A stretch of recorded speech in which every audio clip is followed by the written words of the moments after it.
So here's the challenge, said Jimmy. The bottom end of the market is still being supplied, oversupplied. And so is the top end. But who's tapping into the broad middle? Who's supplying the people who can't pay celebrity prices, but who are happy to pay a little bit more than students if the product is of a reasonably good quality? These are the people who can be regular and reliable customers, particularly in a growing economy, particularly in a more urban and more international society like the one we're living in. Who's going to supply this new Dublin? Hank still wouldn't speak, so Jimmy answered his own question. I'll supply this new Dublin. You source the product and I'll create the market. How? Ventured Hank. I worked in TV and advertising for 2 decades. I know the market, personally. Hank shifted in his chair. It wouldn't work. Yes, it would, said Jimmy. Hank countered. Your plan is to take a premium product and sell it at half price. There's no industry in the world that would do that. Jimmy was stern. Every industry does it, Hank.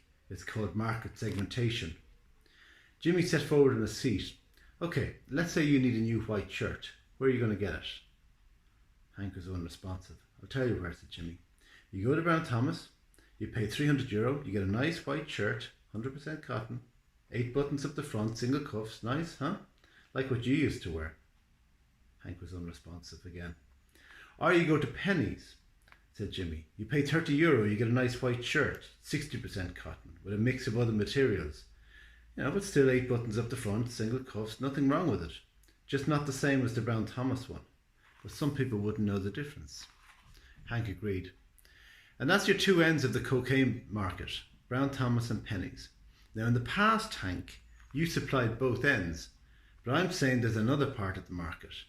Hank raised his eyebrows as if to say, okay, tell me. Jimmy continued, why not get your shirt in Arnott's? It's white, 100% cotton, just like Brown Thomas.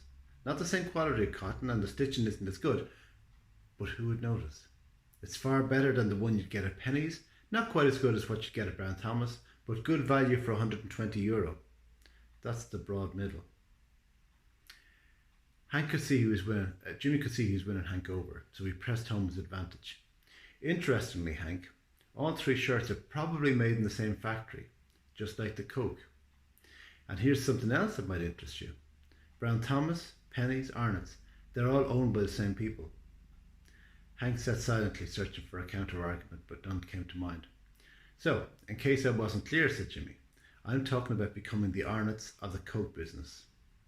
I figured that part out myself, said Hank.